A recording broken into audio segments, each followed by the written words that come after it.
current appearances on the show. Woohoo! Battle of the Bryans. Yeah. He's got Take that, Patrick. Side track. You bastard.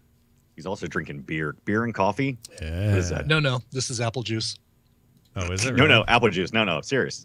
No. Seriously, not even You too, hard Tom? apple cider. Right. Good job. Tom's got a brain sucker on his mic. We've been invaded. Join the party, Scott. That's pretty We're hot. all good.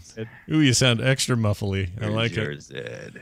All right, I'm gonna hit record, and here we go. Thank you both for being here. It's like a bunch of pals hanging out virtually. That's what we do. Mm-hmm. It begins in 3, 2, 1. I have Current Geek!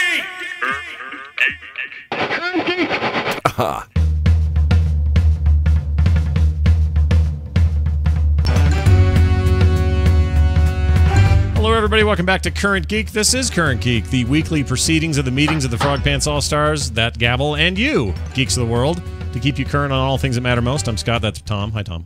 Hi, this is Gabble Hi, McLeod. Gabble McLeod. It's nice to see you. You bringing that to Nerdtacular this year? What's your plan? I will try to remember not only to bring it to Nerdtacular, but then bring it down from my hotel room. Oh, yeah, that's right. Because it was in the room the whole time, right? I think I had it, yeah, and then I forgot to bring it. Oh, poor Gabble.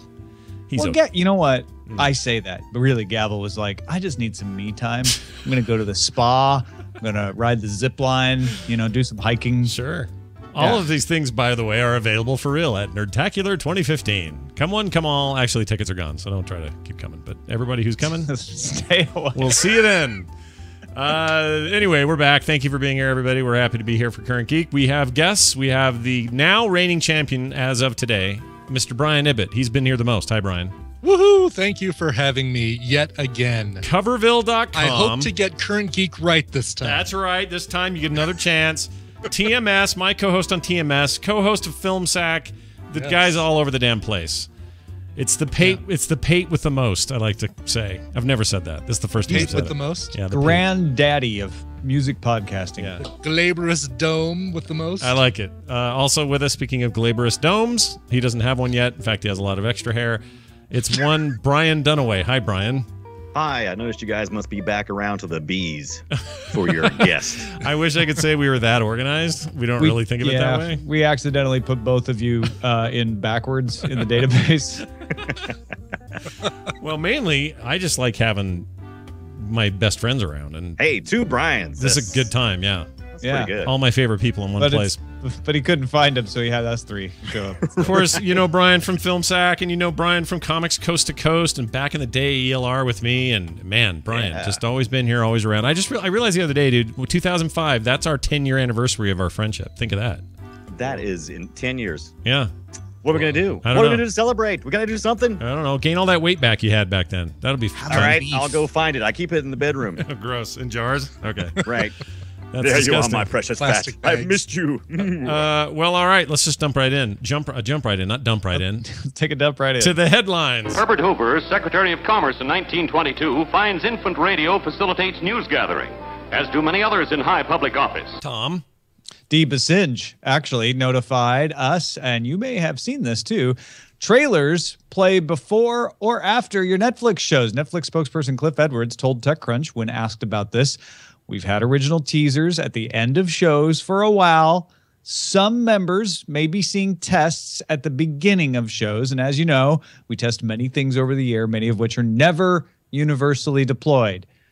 So immediately TechCrunch said, that sounds very reasonable and calming. Does that mean Netflix is going to put ads in there someday? To which Cliff responded, our policy around ads is unchanged. We have no plans to support third-party ad units. But Ibbett saw one come up before a series, right? But it was still a Netflix original though. It was still what he's talking about. It was a originals teaser. Yeah, I was seeing a preview for Sense8, which I think premieres tomorrow or this weekend. This week. Yeah, So, or this weekend. Scott, Yeah. listen to Cliff. Yeah. Cliff said, sometimes we're going to play trailers for originals. It won't go to everybody, but he said our policy around ads is unchanged. But they were going to rent video games once. Remember that? What happened to that?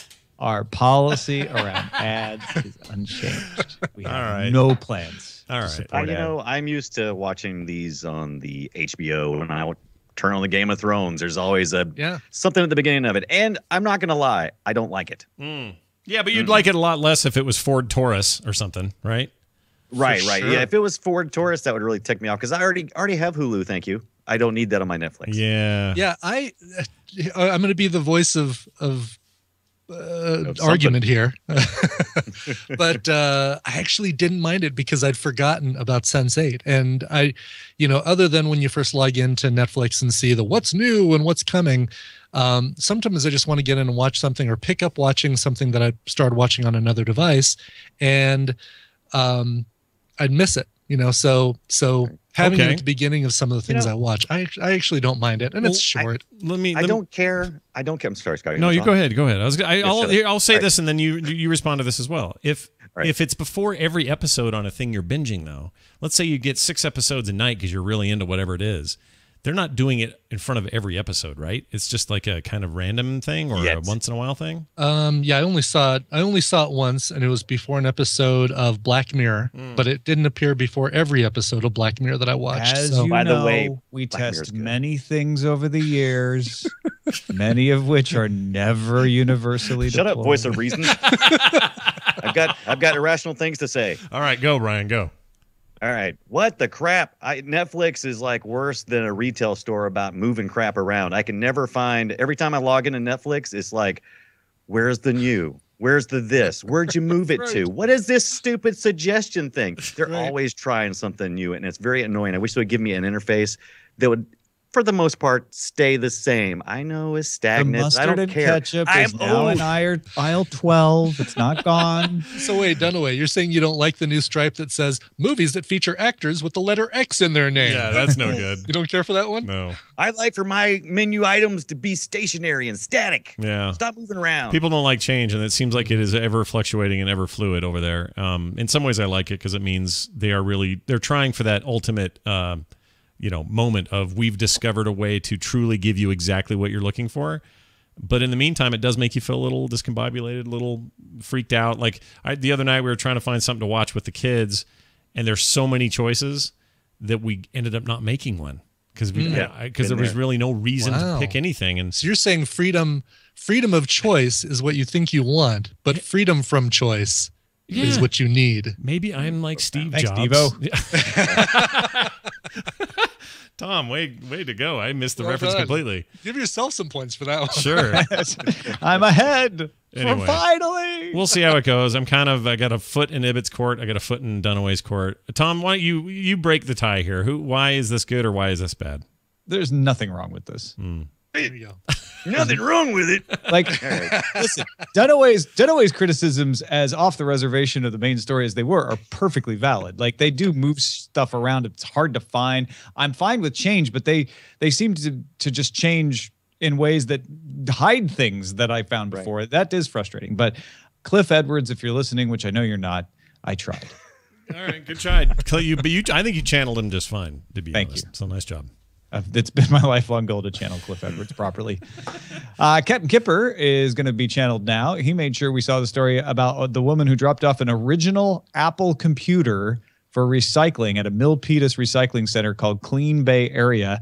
She'd said, I was cleaning out my garage. My husband died. I don't need a receipt. And she did not leave a name. That's worth a lot of money. In fact, there's only 200 Apple Ones ever made. Wow. So Clean Bay Area lost no time in selling it for $200,000 to a private collection, but they are seeking the woman because they'll split the money with her. See, that's cool that they're willing to do that. That's cool that they just sold it without trying to find her. And they're like, well, we'll keep $100,000 of it. Okay, good point. You think it sounds like they're nice people, but I read the article, and apparently it's policy that if they sell it, they have to, or I guess they have a self-imposed thing where they try to contact the seller and give half. But I want to know who's recycling at Apple. Who's doing that? Well, so, okay, if you take let's say I'm guessing her name is Lisa. Right. Very good. Her dead husband. If you take one of those multicolored iMacs from 97, and you don't have anywhere to take it, that's a good thing. You're encouraged to take that and have it recycled because that stuff can cause all kinds of problems. You just throw it in a landfill or break it up yourself or whatever. Mm-hmm. So it's a good thing. I'm a little surprised she didn't look at that thing and notice that. I mean, those Apple ones, they look like they're made with somebody broke apart an old coffee table. Like they're wooden, solid wood with an exposed circuit board with a bunch of processors on it. Yeah, and It looks like junk, right? it looks does look junk. like junk. And I guess if you she don't know what it is, and she didn't, it Right. just looks like crap that you need to take to the Clean Bay Area Recycling Center to get rid of responsibly. is this Cliff Edwards again? Is that what's happening? Cliff died, Oh. not Cliff Edwards. Oh. Her husband. I'm going to call her husband Cliff. No, Oh, that's okay. confusing, isn't it? I shouldn't do that. kind of is. Bob. A Bob little. died. Sure. He was always puttering around in the garage. Right. You know, I don't know what to. The one thing he made sure to tell me is if you ever get rid of stuff, you have to recycle it properly. You can't just throw the stuff in the trash. You'll get fined. So I did the right thing. I didn't realize any of this was worth anything. I buy your reenactment. That's the best reality TV I've ever seen, and it was over Skype on our podcast. That was really good. I'm with you. I if blame you'll the husband excuse for me- dying. And if you'll excuse me, I'm going to go take the innards out of my PS1, stick it in a wooden box, and see what I can get for it. Yeah, no kidding, right? I mean, 200,000 of them. I'm guessing it's a bit like, you know, the Action Comics issue 1, where they're all sort of a known quantity at this point. Is there some way to find out where they're all at? I wondered if this was one of those lost links. Didn't know. Yeah. Right. So Oh, I'm anyway. sure several of them have been destroyed. There were only 200 made. I'm sure some of them have gone this way before anyone knew they were valuable, like in the 80s even. So there's some dude over at this place that just eBays everything, Googles everything every day. Is that kind of what happens here, you Well, think? probably, yeah. That would make sense. Is they've got a way, you know, or they just knew somebody. They're in Silicon Valley. They're in Milpitas, so I'm sure they had a hotline into somebody's like, hey, we got an Apple One. I don't think they did anything wrong. Let me say that. However, if they wanted to do the most right thing, they would have held on to it and let the woman and tried to find the woman and give it back to her and say, you probably didn't really want to recycle it. Yeah, that person who wanted to buy it probably would have continued to hold on until they contact her. I'm noticing a picture of the board. Why does it say Apple Computer 1 on it? It's like, did they know they were going to make second versions? It's like World War I. They didn't call that World War I until there was a World War II. That's not the picture of hers. That is a picture of one that someone constructed a while ago. And they don't all look like that. Most of them are just circuit, like you said, circuit boards on a flat back. This is somebody who made one. Gotcha. With some wood burning skills, right? Yeah. You're talking about the one that has the little Apple computer cut out up there at the top. Yeah. The one on the article. That's a very famous, like fully assembled, but Gotcha. it was a kit. So Right. It doesn't show at all. Doesn't look like a kid did that. Do you think there's still like little Woz hairs in it? Like little Woz hairs. Do you think we short could and curly Woz genetically hairs? reconstruct Woz? Yes, that's what I'm saying. We just need to get the DNA off that hair, off that beard hair. Oh man, I'm all Beard in. hair. Sure. Tom, we reported something last week that turned out to be utter bull crap. Wait a minute. This next Captain article. Kipper says it says Apple Computer 1 right on it. Maybe he's talking about the circuit board, in which case He's talking about the circuit board, yeah. Well, it could have been. Oh, think of it though. I'm sure Woz was like, well, this is the first one. I'm probably going to make others. Yeah. That's how he didn't. Yeah. Now, getting back to the other thing, we didn't report anything that was wrong. It was right at the time. But Taurus pointed out the news that Hot Topic seems to have been outbid in its purchase of ThinkGeek. GameStop has swooped in, offered $20 a share, stealing the deal away from Hot Topic. GeekNet, which is ThinkGeek's parent company, has now formally accepted GameStop's offer. The deal should conclude sometime in August, unless somebody else comes in and swoops in with an even better offer. Now, Brian Ibbett, let's say you just walked into this new ThinkGeek store in the mall, and I'm going to approach you now, and I'm going to say, "Oh, hello, sir.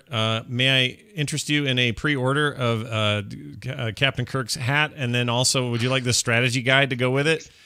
Like, I'm a little worried about the culture of it. Now, we don't know if this means retail stores with the ThinkGeek moniker, do we? Like, we don't know that. My guess is it's going to be Hot Topic stores that have a ThinkGeek section. Like they have a Marvel section and stuff like that. GameStop, right now, right? you may know, right? Because GameStop bought them. I'm sorry, GameStop. Yeah. So they'd pull down like a whole rack of used PS2 games or something. Right, and then you get your Doctor Who keychains, your sonic screwdrivers, your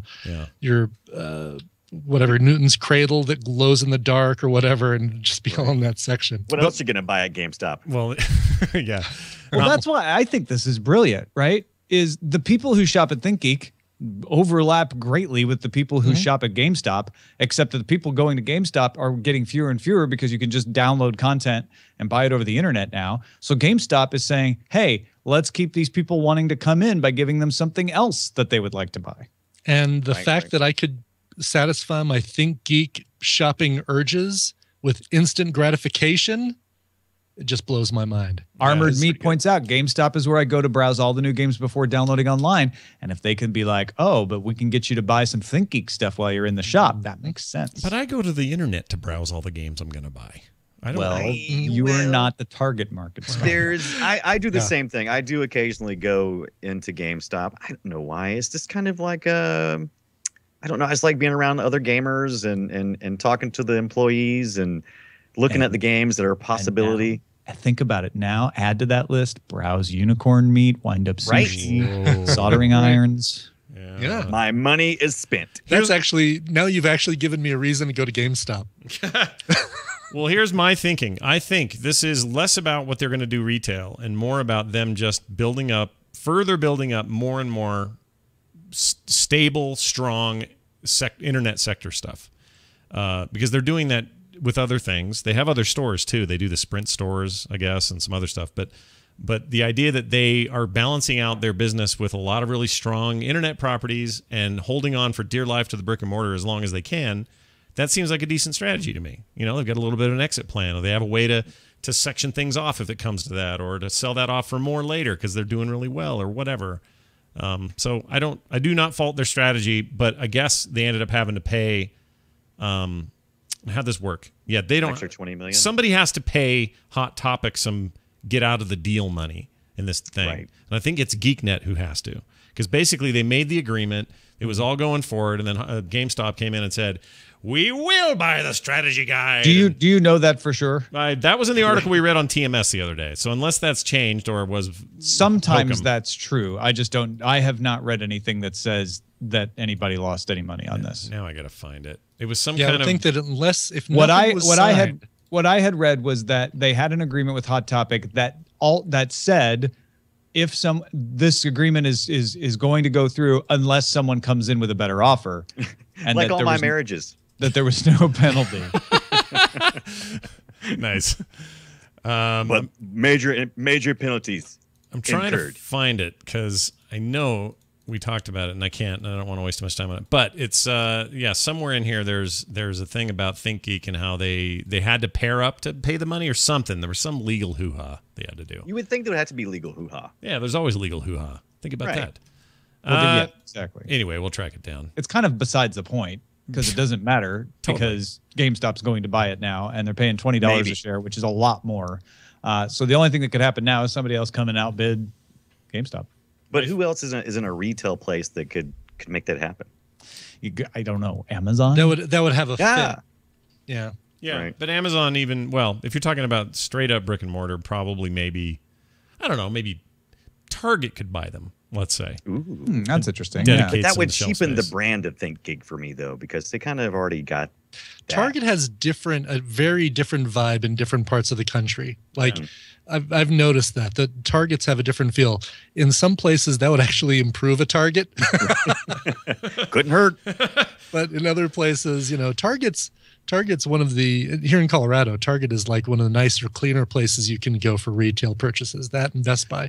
And Kmart is looked down upon unfavorably. But in other places, it's quite the reverse. So I know exactly what you're talking about, Brian. Here they think that Target is a step up, and I found it, by the way. Oh, you did? You are correct. Oh. GeekNet must pay Hot Topic a 3% breakup fee, which GameStop has agreed to reimburse, according to Ars Technica. Oh, okay. Well, then I'm sure that's probably standard procedure how these things go if there's something like this. But I don't know. I mean, I wonder how solid the deal was and how upset. I want the drama is what I want. I want Hot Topic throwing a fit and walking around with like their spiked belts. That's the problem with media today. You don't want truth. You just want drama. Hardly. You want them all pitching a fit with their nose rings and they're all black and their hair covering their Brian faces. is nailing it. That's exactly what I want because I want the representative from Hot Topic to be decked out in all that Hot Topic crap and to be all pissed. It's crap. And the GameStop guy's in a red shirt with a tag, just total nerd. Shrugging. Oh, man. I don't know. We had money. I don't know. A guy can dream. All right, how about some good news? Dust off your Pip-Boy and turn up the ink spots because Star Fury Zeta has the welcome news. Fallout 4 is coming to Xbox One, PS4, and PC. Woo! Game's going to take place in the city of Boston. Trailer shows you apocalyptic versions of Bunker Hill and Fenway Park, the iconic gold-domed version of Massachusetts State House. But the trailer also shows scenes from before the bombs fell, which is very interesting, causing a lot of theories. Also, there's a German Shepherd similar to Dogmeat from Fallout 1, prominently featured. Bethesda's going to have its first ever E3 press conference on Sunday, June 14th, and a live interview with game director Todd Howard at 2:30 p.m. Pacific, Tuesday, June 16th, followed by a full-on Fallout 4 panel, in fact, Wednesday, June 17th. Here's my prediction. I think that game is way further along than anyone thinks, and we'll find this out at E3, and that they'll release that thing this fall/holiday period. Yeah. What do you think, Dunaway? We were talking about this earlier. What do you think about that? Totally. I think the rumors are really pushing towards October, November release. I pre-order my PS4 version on Amazon because they have a great pre-order thing. People gave me some grief about the pre-order for that, and I'm like, look, Amazon doesn't make you pay for it until they actually ship it out. And if the price goes down anytime between now and then, they'll give me the lowest price. Yeah, I don't see that as the same as going into a store and having them cash your money and put it in a bank and earn interest on it for 6 months for no reason. Like there's actual value in both. I'm going to get it when I want it, and they'll guarantee price, and they won't charge me, and I'll get free shipping because I have Prime. Like there's a lot of reasons Amazon doesn't fit that stereotype. In my opinion. At what point will I be able to take this to a GameStop and get an Iron Man robe? December 31st. Yeah. June 18th. Right. But I'll tell you, Fallout 4 is people have been clamoring for it for years. Looks like they're using a totally new engine, and it's gonna address some of the things that some people were asking about, like weather. They wanted weather in the Fallout to make it a little bit more moody. But if you go to YouTube right now, there are all kinds of speculation videos. You can go for 30 minutes analyzing that 3-minute trailer. Yeah. Now, as you can see in this particular flashback, the shadow of Dogmeat is at an angle of 0.3, which is indicative. I'm actually ridiculous fan. Excited about. Yeah, we talked about this a lot on the old Final Score show, but we are huge fans of that world and those games, and I couldn't be more excited. It's going to be great. Wasn't Veronica in the New Vegas? Didn't she have a voice in there, or am I thinking of Felicia Day? Ooh, don't get that wrong. Somebody, everybody's shaking their heads. Everyone's like, no, go, draw, escape, run. Hey, want to move on to the next story? Yes. Star Fury Zeta also sent the news that Steam is getting a proper refund system. You'll be able to get a full refund on any game for any reason if it's been less than 14 days since you bought it and you've spent less than 2 hours playing it. Refunds apply for downloadable content, bundles, pre-purchase games, as well as refunds on Steam Wallet funds. They don't apply to things you purchase outside of Steam and then register on the platform because Steam didn't get the money for that, so they can't refund it. Valve did warn users that if it looks like they're using the refund system to play games for free, they could stop offering them because they know their audience. Yeah, I was talking. We don't think you could abuse this system, but if you figure it out, we're just going to stop it. Yeah. 1 hour and 57 minutes, 1 hour 58 minutes, and done. There's already people trying to figure this out. They're going, well, what if I play offline? What if I go offline and play the game? And what if I get an old game that runs in DOSBox and it doesn't calculate that? And there's people are trying to scam it already. But I think what their warning is not necessarily they'll pull the whole refund policy. I think they're saying that if you as a user, just like when you go to Walmart and you return stuff too many times, I don't know, it's never happened to me. They will, track you and go, no more to you. Yeah, they'll just stop you, and if you keep doing things like that, they'll just ban you from Steam. They're not opposed to doing that if you're abusing the system, but I'm really excited about it because it is about that much time that it takes for me to decide if that thing I just got on a summer sale was crap or not. It takes less than that usually for me. It's usually you're like a half hour in, you're like, okay, that's no good, crap. And I guess I just live with it because now I own it. But this is, I think we talked about this maybe even like 5-6 years ago, how they really needed to implement a system like this, and I don't know what took them so long. This is great. Everybody else is doing it. Even Origin allows you to get a refund for stupid games. Well, probably just answer my question. If enough of their competition are doing it, they're going to feel that pressure, I guess. It's funny too, Deadaway. I'm glad you made that clarification that they just mean they would stop offering refunds to you if they think you are doing it. In their FAQ, where they state that, They say, we do not consider it abuse to request a refund on a title that was purchased just before a sale and then immediately rebuy that title for the sale price. Oh, really? That's in their fact. Nice. Yeah. So instead of doing a price guarantee, they're allowing you to use this process to get your price guarantee. Oh, that's great. Ibbot, you got a whole shelf of games that are unopened. Too bad they're not on Steam. I do that on Steam too. Oh, good. I think your 14 days are up though on most of them. So on most of them, yeah. Well, on all of them, yeah. I haven't bought anything from Steam in over a month. So which will kind of is going to kind of create a odd.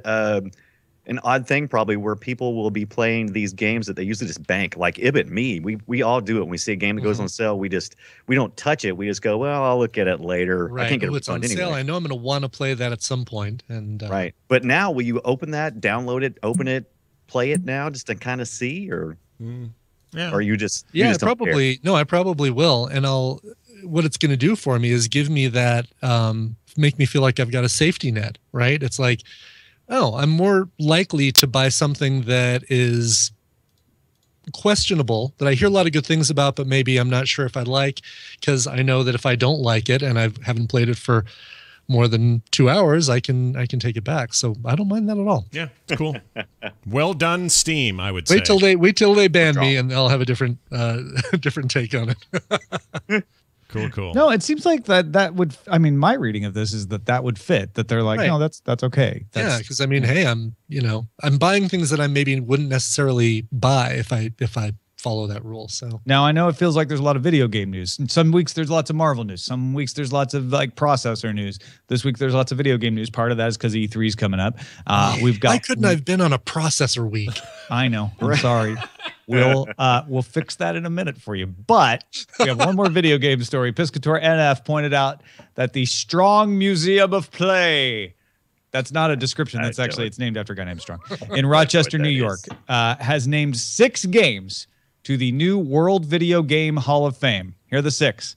Pong, Pac-Man, Super Mario Brothers, Tetris, Doom, and World of Warcraft. Whoa. Foul. Hold on now. Now, hold it. Well, just let me tell you, it was an advisory committee, about 24 journalists, scholars, and game historians that made these decisions. And the goal was to have games that have enjoyed popularity over a sustained period and also had extended influence on the video game industry or popular culture and society in general. And just as a side note, you'll be able to play all of these at the museum's eGame Revolution exhibit. So, Dunaway, you have to at least look at World of Warcraft, despite where your cow is in that ravine in some dungeon somewhere right now. You have to look at it and see its cultural impact, at least. I'm just saying that World of Warcraft is still a very active part of gaming now. I don't think it needs to be in a museum yet because we haven't finished it yet. In a museum. You know what? You make a good point. These other games, while still played by people who love them, Pong, Pac-Man, Tetris, Super Mario Brothers, in their original incarnations, you're right. Those are games that people are not actively buying or purchasing or playing or, whatever, except in sort of ironic or retro ways or whatever. World of Warcraft's still a thing. You're absolutely correct. So that is a weird distinction because on this list, it was picked from 15 finalists that included Angry Birds, way too soon. Way too soon. And too late. And not good enough. FIFA, although I still say their theme song is one of the best video game themes ever made. But anyway, FIFA's on there, which is weird because that's a yearly franchise and that's just a weird one. It's a huge selling game, but I'm not sure that one fits. Right. Legend of Zelda people who can't see well, those little people are just too small in FIFA for me. Exactly. Legend of Zelda was on this list. It didn't get picked. Minecraft, surely, though not this time, will surely make the list at some point. Oregon Trail, Pokemon, The Sims, Sonic the Hedgehog, and Space Invaders were all turned back in favor of these others. So there you go. Interesting. Yeah.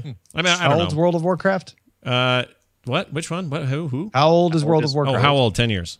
10 years. Yeah. So you're saying that any games that are 10 years old are too new? No, I'm saying anything that is that debuted on the iOS App Store is too new. Right.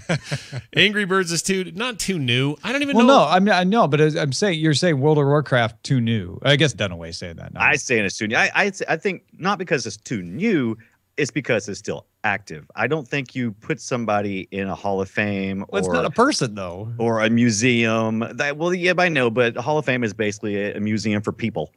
But you know, I would think that you would wait until their run had finished so you could take a total look and go, all right, this is good, because you know, who knows what World of Warcraft. But you're going to have to wait. Crazy. Yeah, You're but going to have to do the same thing with Mario Brothers and have Paper Mario considered as part of that, and Baby Pac-Man and Baby Pac-Man, Super Pac-Man and everything like that. I mean, if you're going to consider, you know, if you got to wait until something's entire run, who knows how long. Whose museum is this anyway? Yeah, exactly. To me, the question is anything going to happen in the future that would undermine World of Warcraft's significance at the time that it launched and became popular? And I don't think so. It could tank tomorrow. Steroids? Blizzard could pull the performance enhancers. Right? They find out. Yeah, sure.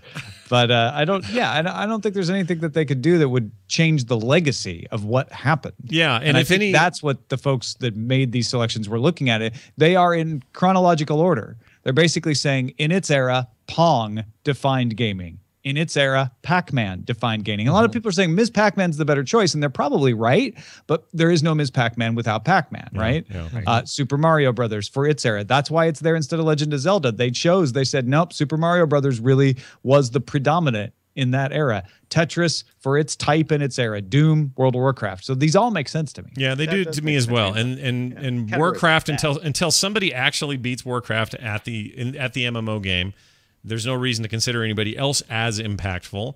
And so many have come since and innovated past them, maybe in some ways, but have all used their templates since them. And when they started, they took an industry that was kind of small and fledgling and turbo boosted it into the stratosphere. And I'm almost arguing that there will be no MMO market by the time WoW goes away. It's like it will exist during its entire run of why that whole genre is even significant. And one day we'll look back and go, remember MMOs? Will be the same as saying, remember World of Warcraft. Right. We'll see. It's a big deal, though, and congrats to them. And they're pretty excited about it. I've heard internally that they're kind of jumping We're up going and down. into a museum. Yeah. It's not like Also, you can't play World of Warcraft anymore. Oh, who, Brian? You can only play World of Warcraft. Oh, can't play vanilla. The goat people. The goat people. Oh man, I'm having a horrible season. I'm going with the goat Legends of Draenor. Thank There you go. Well, no, you mean Warlords of Draenor is what you mean. Warlords. Yeah, That's not that's even the one. Legends. I still got it wrong. I love I it. wanted to say Clash Mr. of Clans Pandaria, on which this you one. also can't. I mean, I guess you can play. Hold on, But you can't just play World of Warcraft anymore because, since Cataclysm is my point. Good point. That's like a 10-year-old game that's had a bunch of expansions, almost new games. Yeah, it's a good point. But also, Cataclysm Saying there should changed be an everything. asterisk next to that. Okay. but who are the goat? Who All are the goat people? the Draenor or the Draenei. Oh, the space goats. Okay, Yeah. got it. So Warlords. is the World Video Game Museum, is it focused only on consoles, like no like arcade machines? I noticed they have Pac-Man in here, but in the example they show of Pac-Man, it's that little rinky-dink one. Yeah, I don't know if that's an official image, but it's Pac-Man, the arcade game. Well, because I'm looking at the other finalists, and there's so few. I guess never mind. Space Invaders is in the list. Yeah. But it does seem very light on arcade games. Which Well, you would remember Tetris started in arcades, and That's true. Same with Super Mario Brothers. That was an arcade game before it was ever a home game. Yeah. But you're right. The significance like changed. Space War, Space Invaders is on their finalist. That If I find one thing objectionable, it's that The Sims made the finalists and not SimCity. Come on. Yeah. Oh, that's weird. yeah, right. That's weird. That's a good point. But You then know what? again, Arcades are made of now? what? Giant, fake-looking iPads with doodle jump on Right. it. Yeah, with the Doodle Jump and so Ninja, weird. Fruit Ninja, and You get Right. tickets for that stuff now. So sad. Here's one thing. The final thing I'll say about this, and this is all I'm going to say. I want to say this. What was I going to say? Now I don't remember. I was going to say that. Think of it as the podcast awards. Right. And then realize that it's all just some weird popularity contest. It is. It's fine. You're right.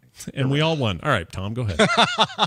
You were wanting some processors as close as I can come. But Discorax let us know Intel announced Thunderbolt 3 will use the USB Type-C connector instead of the mini DisplayPort connector. So Thunderbolt 3 will be the next version of Thunderbolt, and the USB Type-C is a very small reversible connector that's very similar to the Lightning connector that the current iPhone uses. Thunderbolt 3 will support USB 3.1 up to 10 gigabits per second. Thunderbolt's own transport layer can go up to 40 gigabits per second. per second, bidirectional full duplex. That means one cable from Thunderbolt 3 could support 2 4K displays or even a 5K display at 60 hertz. At launch, they're going to have a passive Thunderbolt 3 cable that'll support USB 3.1 and DisplayPort 1.2 at 20 gigabits per second. An active cable will support 40 gigabits per second, but without the DisplayPort compatibility, which is interesting. And then an active optical cable is coming sometime in 2016, and that would support everything. The other two, those should ship before the end of this year. We're about to hit one of the, I hate this phase. I hate it because all the stuff we have don't have these ports on them yet. They don't have any of this stuff. And then you just think about all the crap you're going to have to get. And then it's usually not a big deal. Like 4 years from now, we'll be going, well, it's no big deal. We all have whatever we have. But at the time, I hate it. It's like USB 3.0, so much faster. Too bad nothing you own has a port on it. And I'm so glad they named it USB-C because that's going to make everything a lot easier. Can you hand me that USB cable? No, the 2. No, the micro, the mini. I need the B. The B. Remember B? I actually had to do this a little bit ago with the kids over at my house right now that are hanging with Tristan. We need a charging cable for the PlayStation 3 controller. Oh, okay. Well, just use the one from the PlayStation 4.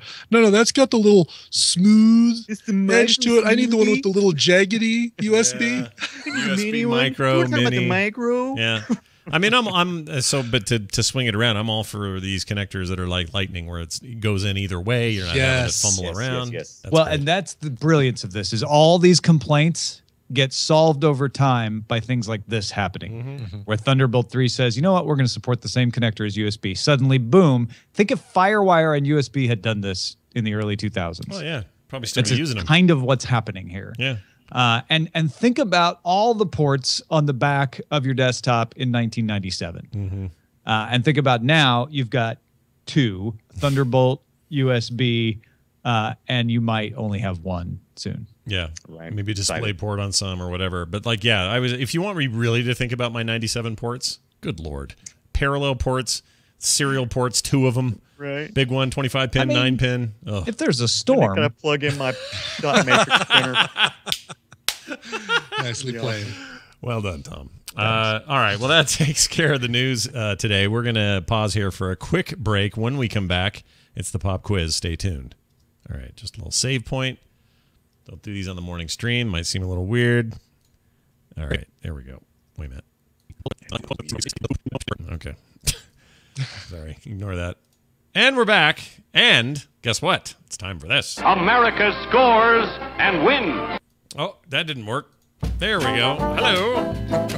That game show music only means one thing and one thing only. It's time for the pop quiz. It's a chance for our guests to be asked questions in areas of their trivial expertise. If they get questions correctly, if they get them wrong. And the whole time, Tom keeps score because there's 2 of them. We can have a little competition here between the Bryans.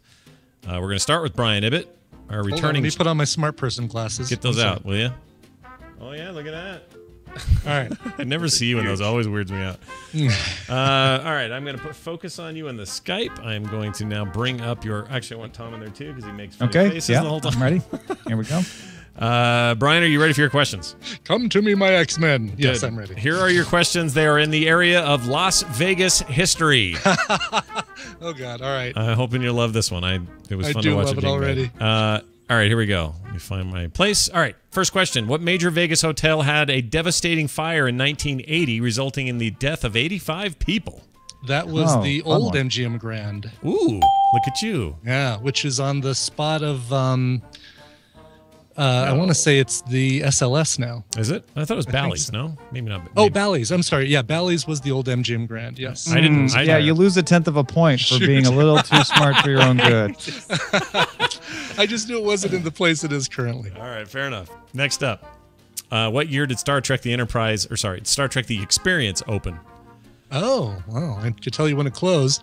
It opened, it would have been during the Deep Space Nine, so I'm going to say 2003? 1998. And I was there. Yeah, were you really? Whoa. Yeah. Yeah, I went. Me and a buddy from Austin got like cheap tickets on Thanksgiving and flew up to Las Vegas. And we didn't actually get to go in because they're like, it's opening Monday. We're like, but we got to like see it.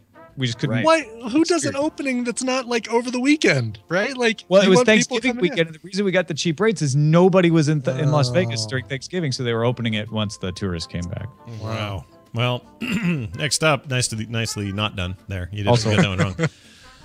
Next question. Approximately what is the length in miles of the Las Vegas Strip?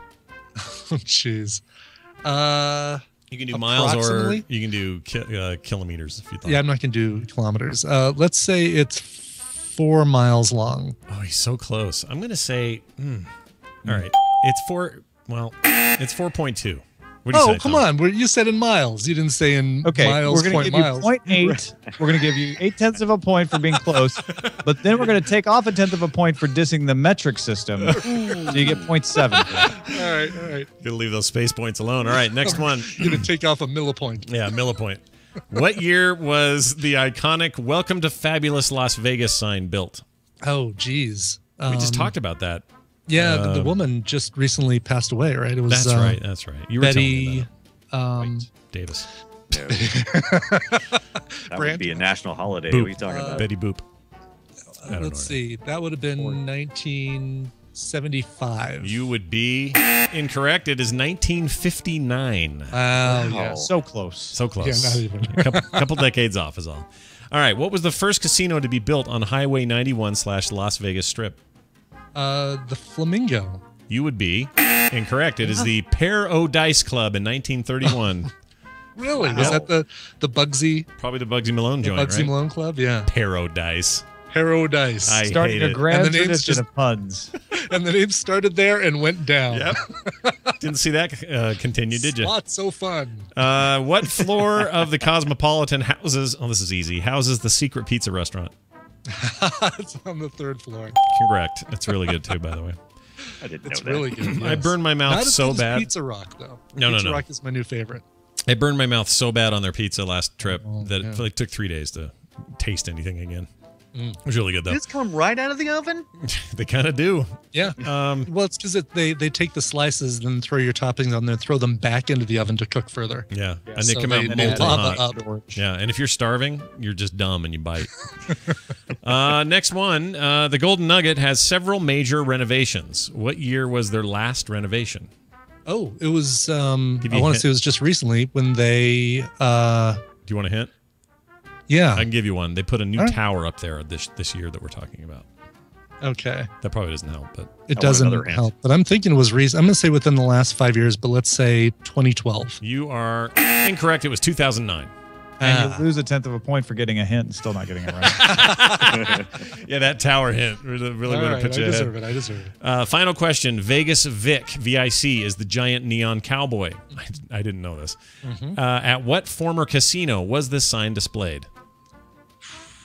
Yeah, it's one of the ones on Fremont Street. It's the guy with the he's pointing his thumb back and doing the hitching a ride looking kind of thing. Was that the Silver Slipper? You are. Is that your final answer? No, it's the answer I gave, and it should be counted as my final answer but I know it's wrong because that's still around. All right. You would be incorrect. It is the Pioneer Club. The Pioneer Club. Pioneer Oh, Club.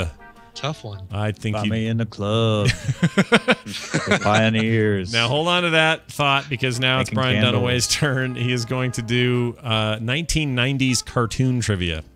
All right. Ooh, Yeah. 90s cartoon. 90s, yeah. The I age of Nickelodeon. That's right. Animaniacs. Still kind of a kid then. So here you go.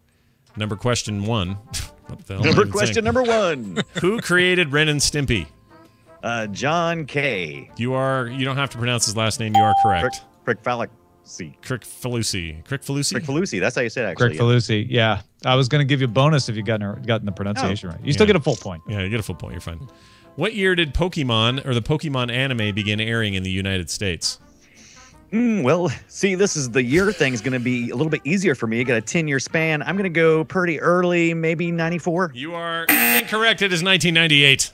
A What? year elusive both for you and Ibbot today. 98. Right. All right. Who provided the voice of Kwame in Captain Planet and the Planeteers? Oh, my gosh. Wait. Looks like Rap Tom Cruise, but artist it's not. Kwame. So it is... I can't remember. That's it? I can't remember? Michael Jackson. I don't know. LeVar Burton. LeVar Burton. LeVar Burton. Yeah, you could remember that, so you get no points. Yeah, 'cause no I was points. still incorrect. You could have, yeah. Who does Gug? Who does Doug have a crush on in the series Doug? Ooh, you know, I want to say I know Wendy, but I think I'm thinking of something else. You're thinking of the morning stream. Right? We all guesses? have a I can crush see on your Wendy. face. No What's guesses? her- no, wait. I'm gonna have to say, Stop searching. Wendy. No, I'm not searching. I can look at my hands. Wendy? Wendy, why not? It's Patty Mayonnaise. Patty Mayonnaise. Yeah. I yeah. should have known that. It's a terrible name. Yeah, Hey, you people I'll give, judging us? It's I'll give hard you a when you're tenth on of the a seat. point for that second answer because you should have. Yeah. Who created the liquid television short Aeon Flux? Oh my gosh. I know this one. Love that movie. I should know this one. Oh, that movie's bad. I have that movie on HD DVD. Do you like that That's movie? the movie is not. The movie's this. terrible. This is Liquid TV. Aeon Flux. Yeah, the cartoon. Tommy Nix. You are... Peter Chung is the correct answer. Peter Chung. Is that Stevie's brother? Yeah, Right. Stevie Nicks' brother. It's Wendy's brother. Wrote Landslide. Okay, next question. Which 1992 episode of Batman the Animated Series won an Emmy for outstanding writing in an animated program? The second one. You are incorrect. It was Heart of Ice. Heart of Ice is the proper answer. Oh, was that Mr. Freeze in that one? Probably. He always is in the Yeah. ice ones. Second to last question. Which character is voiced by Ron Perlman in the Mortal Kombat Defenders of the Realm animated series? I do not remember Ron Perlman doing any voices in that. I remember the character, but I did not know Ron did it. But just think it. Well, I don't want to give it away. Just think of a character he might play. I don't know. Liu Kang. You are wrong. He did Stryker, the American-sounding guy. Oh, really? Riker. Yeah. Wow, I'm just going to give you a pictured, like, point. I'm just going to give you a point for no reason. Goro or Bison. I love Tom. Tom's Goro. my I feel favorite. bad. Goro I would feel be bad good. for you at this point. Bison was the other thing. Yeah, that Bison was yeah. Street Fighter. Yeah. How many seasons are there in X-Men, the X-Men cartoon that began airing in 1992? That was a that one. The big yellow It uniforms. did not go as long as I wanted. I think 3 seasons. You are incorrect. It is 5 seasons. Did all right. It's not too bad. 5 seasons. That concludes your questions. Tom, add them my up. favorite. How'd they do? I'm gonna have to do some math. This is close. Maybe one of the not even closest close. ones we've ever had. With 2.1 points, Brian Dunaway. With 2.5, Brian Ibbett. Ooh, no Wow. way! It's my first win. Edged it out. Oh, is it really? It is, yeah. Congratulations, Brian. Nice job, dude. We're I'm proud glad I of you. could lose for you. You make me and I your was, mother proud. I was hoping it was just going to become a meme that I'd come on the show and always lose. No, well, not exactly. Change it. All right, that leads directly down this hole. The future promises even more startling things to come. This thing, Forecast, used to be a show. It's now a segment, and it's where we predict the future, often dealing with technology and culture and whatnot. Tom has one today. What do you got there, Tom? A cure for aging will come. This was recently discussed on We Have Concerns. I think it'll come a long time from now, but that's not the prediction. My prediction is that I was inspired by Anthony and Jeff's conversation that this could apply to pets. Oh. And I think a cure for aging will come for humans, but it will also apply to our pets, and it will make dogs and cats super intelligent over their many decades that they are alive. Wow. So you've gone the whole jump further, which is not just that will defy aging, but it will make them. Will it also make us super intelligent though? Same effect? Well, yeah. Well, I mean, I think that's part and parcel of this is like we will gain all this experience, and maybe even transcend humanity, etc. But so will our cats and dogs. They'll be right along with us. Well, Interesting. And gerbils. yeah. How will Maybe not this the fish. intelligence manifest itself though? Because they probably still won't be able to do any more communication with us than the row row row. The stuff. Probably with really insightful Reddit comments. Who says they're not doing that now? Right. Could have started. Look for the evidence, people. Follow the money. It does seem like the ultimate human endeavor in some ways would be to discover a thing that would prolong our age. And And because it is the ultimate thing, I feel like we're never going to get it. It feels like the one things that we need the most. What's on the other side? Do we see anything after death? Or do we just go black and we're done? Like all these hard questions. How do I stop aging? I don't think we ever get those. And I don't know why I feel that pessimistic about it. I don't know. Well, the what happens after we die question is really tough nut to crack because you have to die. Yeah. To really like reliably report. So if we kill aging and we never die, do we just not care? Right. Yeah, I don't know. Maybe we don't. I think killing aging it would be kind of bad because you're not saying we'd kill reproduction. We'd have a serious overpopulation problem. Right. Would we or would we not? They talked about this on the We Have Concerns episode about this too. Would we just not care about reproduction at that point? Yeah, I don't know. Weird. Oh, we lost Dunaway. That's why he's so quiet. Dunaway's like, I'm out of here. This is ridiculous. It's the worst conversation. Oh, he says he lost his power. But his typoed text was lost powerful. But maybe he just means he lost his ability to feel powerful and just maybe, yeah. Brian, we're sorry. I think you really, upset him with those. This prediction disenfranchised him. I think he's back. Oh yeah, he's back. Hey, there he is. I'm Skype phone right now. Oh, okay, that works. Look at you on the skinny there. That was fast. Yeah, I lost power for just a second, so now I'm coming back up. So all right. Brian, you live in a part of the country where they can't even keep the power on, let alone make us age slower. Right. So, what do you think of this prediction? I like it. I was talking about my cat, and I was going, I don't think my cat's going to get any smarter because I've had him for 7 years, not one bit smarter than he was from the time I got him. So I don't see how, 100 times. It's possible that your cat only got smart enough in a way that is immeasurable at 7 years, but make it 1,000. Then you're talking. No, your cat got smart enough to figure out that if he still keeps acting like he did when you first got him, he'll still get food. He'll still. So you say he's got me figured out. All right, I can see that. Yeah, I'll concede to that. Okay, fair enough. I'm just happy about I'm really excited about a smarter gerbil though. That kind of. What will you do with your smarter gerbil? Will you have him fetch you things and turn off, like be your new remote control? Like what's he gonna do? That would be, oh my God, the possibilities are just confounding. They really are endless. Jean-Paul Sartre. Oh goodness. No, you just need him to run the Ethernet cable through the ceiling. There you go. Take this down to that wall, jump down. Oh my gosh, you just discovered the total. If we had super intelligent gerbils, that is the job. That's exactly what we'd use them for. Oh my gosh. Wiring. Running the cable. whole time is like, why don't you just get freaking Wi-Fi? Yeah. You'd say Comcast to say, all right, Mr. Johnson, we'll be out there. Our gerbil will be out there at 1 o'clock to run your cable. That's great. They're taking our jobs. All right. We're going to do a quick email that we got from a listener. They came to us at currentgeek@gmail.com. And here's how it goes. It's another Jay Martin. He's an often contributor to many things on the Frog Pants Network. See him on TMS all the time. It says, hello, Scott, Tom, and geeky guests. That's you two, I guess. That's us. A few weeks ago on a podcast called The Daily Tech News Show, check it out if you haven't heard of it, it's really good. There was talk about how we are all getting all kinds of health data from our devices, like sleep and heart rate patterns, but don't know how to interpret that data. My prediction is that in 10 years, doctors will be the ones that monitor all that data, not you. To make it analogous to current day, many system administrators have software monitors to monitor the health and servers and get alerted when something goes wrong. You could say this about mechanics as well. They do this with cars. I feel like this will become the way doctors will monitor their patients. So remotely, Tom will be running around with his Apple Watch.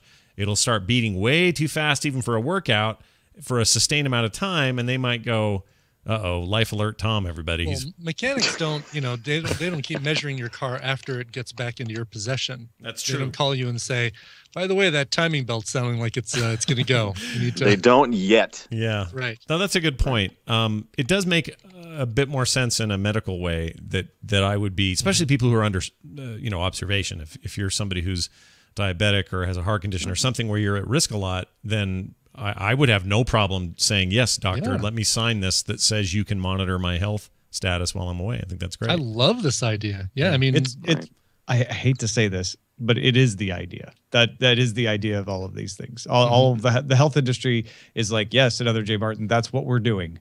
Is that what There's they no want? controversy about that. But Like, they're not currently getting the data though, right? That's just sitting on your phone. What the discussion on DTNS is we don't know what all this data means. The doctors don't even know what all this data means. Yeah. Right. And so a lot of times with like 23andMe, we get all this stuff and it's like, well, okay, it says I have this gene that could mean this disease, but it doesn't mean I'll get it. And we don't know how to reliably predict that. But no one's saying you should monitor all your health data and then bring it into the doctor and tell them, here's what's wrong with me. Like, Right. and nobody's saying you will like, hey, my blood pressure went up, doc. What should happen here is the ideal situation. That's a situation in the interim when we don't have a system set up that might happen because you're like, hey, I've been monitoring this Fitbit. Doc, can you take a look at this? But the ideal is that, yeah, your monitor is hooked up to your trusted medical professional, and then that medical professional is able to advise you based on all of that data. That's exactly the way people want it to But be the set up. digital prank calling that would come from this would be just outrageous, right? Like, but this is what I always worry about with, I bring it up a lot, I guess, but this idea of new things, new cool fandangled stuff is great and all until somebody says, I'm going to call in a bunch of fake things that Gladys over here is having a heart attack. And How are you going to call them in? well, I don't know, hacker phone or. I mean, yeah, we have to have security. let's face it. I mean, well, that and if we're talking about some kind of data collection, right now we're talking about wearable items. But at this point, you could have a kid who could get a wearable item of grandma and cause all kind of havoc. So I can definitely see some pranking going on in that. I had something very, very close to this a few months ago. I got a new CPAP after another sleep study, or after another like a new upgrade or something had come out. You've been upgraded. I've been upgraded, and so I got the new CPAP home, the breathing thing, by the way, for people that don't know, and it came with an SD card, and I put the SD card in there for a month, did my regular sleep pattern, and then took that SD card to the doctor's office. They analyzed it. It's almost, basically the only difference is that I had to actually physically take something in, right, for him to monitor it. But, why is it not on the cloud? Right. Why is it not via Wi-Fi? Well, I'd love to know that. And because of Scott's fears, we shouldn't go to the cloud too fast before we're ready to secure it. I mean, Scott, your fears, I don't think will be realized in widespread manners. Sure. But it's why we should make sure that this system is a lot more secure than it is right now before we start relying on it. Absolutely. Yeah. And I don't you look need at to be able to tell that, hey, if Bobby picked up grandma's health monitor, the monitor should know, like, wait a minute, I'm not on the right person's wrist anymore. Right. Like, and there's ways to do that. I mean, you could see people using it nefariously to get drugs that they're not entitled to. Mm-hmm. Oh, right. Yeah. And game the system to say, looks like I'm going to get some oxycodone. That's happening right now. That's why they have those attacks on Anthem Insurance. That's why they had the attack on the U.S. government's Office of Personnel, because they want to create false identities and get drugs and medical equipment, maybe for use, maybe for resale, and make money. Like that's a real concern. I should make it clear that I'm not actually afraid of any of these things, but I don't sit up at night. I like to bring them up. On TV. Well, I like to bring them up because to me they get all sci-fi and fun. Like we could go all Gattaca with this if we wanted to, where suddenly your potential employers have access to your constant health data, and that's how they decide if they want to hire you or not, or those sorts of things. So obviously we're far from that happening, but do you think we're in a true we're about to look at an era that's going to go, okay, we've kind of left the information age and now we're in this age of data collection because we're collecting way more data than we can possibly use, and we're just collecting data on everything. And then we're going to go through this age, and we're going to come to the age where it's going to be like, okay, what's useful? I think it's the same age, though. It's all I would call it's all the same age. But I know what you mean. Like, yeah, those are the phases we're going through for sure. Yeah, we're collecting the data. You're talking about parsing it, and the parsing part is the part that's up in the air. And hopefully, real innovation and real, for health stuff, hopefully real life-saving things come out of that. Or is it just going to be a bunch of data? I don't know. I don't know. I don't know the future of that stuff. I just know that I've been doing 7,000 steps per day all week, and I'm really proud of it. And I'm the only one that sees that data. So there you go. Nicely done there. Another mate, Jay Martin. If you'd like to send in your own email, please send them, currentgeek@gmail.com. And that is an episode of the show. Guys, you guys were great, as always. Oh, it's so much fun. fun. Always fun. Film Sack this weekend. Don't forget. Me, you, and you on Film Sack with Randy. We're going to do a movie. We're doing Escape from Alcatraz. Yes. That'll be fun. But The beside one all that's in that, space, right? yeah, that one's in space. Freddy's in it, and yeah. Let's go around the table, give people a chance to talk about our other cool things they have going on. How about you, Brian Ibbett? Let's start with you. Well, just wrapped up a Kickstarter for the new Andrew Allen album called Live from the Canteen. It's all jazz covers of Star Wars music. Just got word today that everything's approved license-wise, which is good because I don't know what I would have done had it not been approved.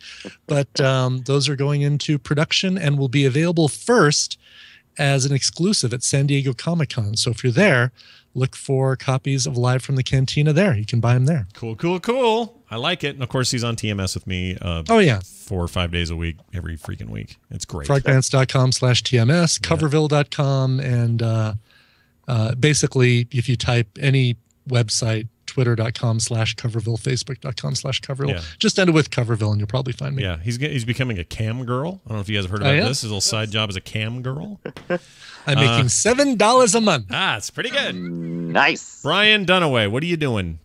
Well, of course, you guys know we do stuff, the Frog Pants. We do the Film Sack every week. Still love that and can't wait until this Sunday. And I'm also looking forward to a couple of. Have we announced what we're going to do when Ibbett goes out of town? No. Okay, so the 2 weeks that Brian's going to be in Japan, we're going to run TV. We're watching TV episodes live.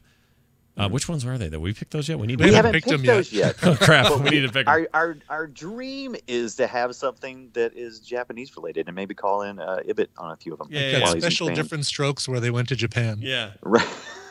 Tell us where the Japanese What you talking about, businessman Sensei? touched you. Oh, you got to watch the Hawaii Five-0 episode with Ricardo Montalban as a Japanese gangster. Oh, What? I love Is it. that That's great. All right, We have one of them down Tom now. may have just picked it. All right. Is Hawaii Five-0 streaming somewhere? It must be. Has to be. Yeah, Yeah, it's it on is. It's Hulu, on I think. It's a CBS property, and I think it's part of that CBS back catalog that Hulu agreed to carry. All right. Well, we may have to do that. And also Comics Coast to Coast, comicscoasttocoast.com. Check that out. Brian's great on there, as always. Yeah, love it. Have a great time every week.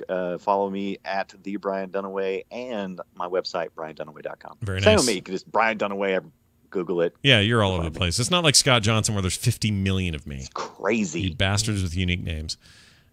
Speaking of Tom Merritt, Tom, you got anything to mention before we go here? I am not Tom Merritt, the Kung Fu Master, or the one from Edgar Lee Masters' Spoon River anthology, but I am the co-host of FSL Tonight, which just launched season 2015 at FSLTonight.com. Get the preview before the season starts. Find out whether the New York Avengers can come back from last season's setbacks. Are we going to see a Skaro Exterminators Gallifrey repeat?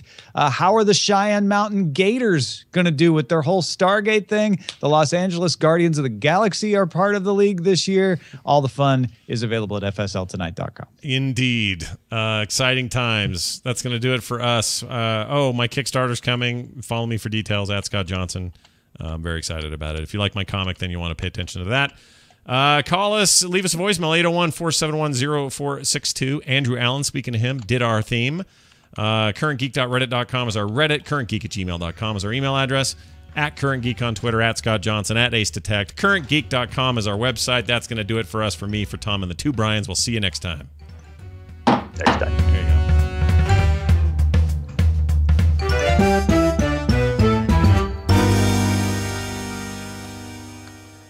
Boom. Boom, chakalaka. Good job, Great guys. questions, Ice Worm, by the way. Good. Yeah, well done, yeah. Ice Warm. Yeah, good stuff. job. I'm giving him enough Killed credit me. for those. Stomped me. He got you good, right? Yeah, He he did. did. That's what Ice Worm does. You watch out. All right, everyone within the sound of my voice should have a great weekend. I'm totally And you too. single dad in it while my wife and daughter are traveling on a graduation road trip. So it's just Nick and I. It's siracha and ramen the whole weekend. Yep. You're not too far from the truth there, Ibbett. Shiramen, I think, Rare ramen. Yeah. is the dish you've invented. I'll let you know Monday how terribly it went. But I hope you guys have a great weekend. I'll talk to you guys on Sunday. Tom, I'll talk to you whenever I talk to you. See you soon. Bye now. Bye, everybody.